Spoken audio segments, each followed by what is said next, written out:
4 major health systems in the metro decided to halt their weekly reporting of bed capacity this week.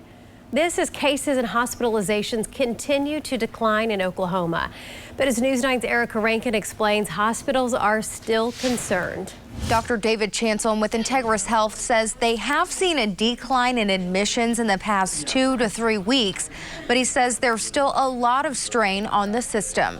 Hospitalizations are 51.6% lower than the peak hospitalizations of 1,449. Commissioner of Health Lance Fry says cases are also down by about 58% than at the peak of August 30th. But doctors at Metro hospitals aren't breathing a sigh of relief just yet. Before we had, some days 25, 30 holds in the emergency room waiting for a bed to open up. That strain has lessened a little bit.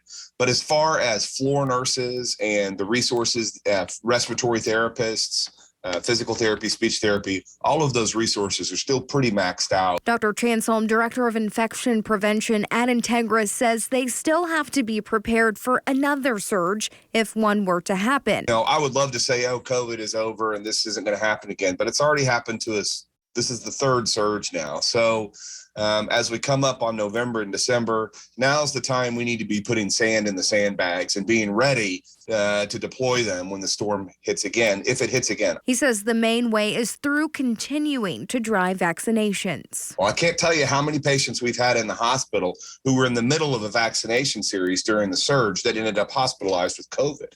Go get your vaccine now.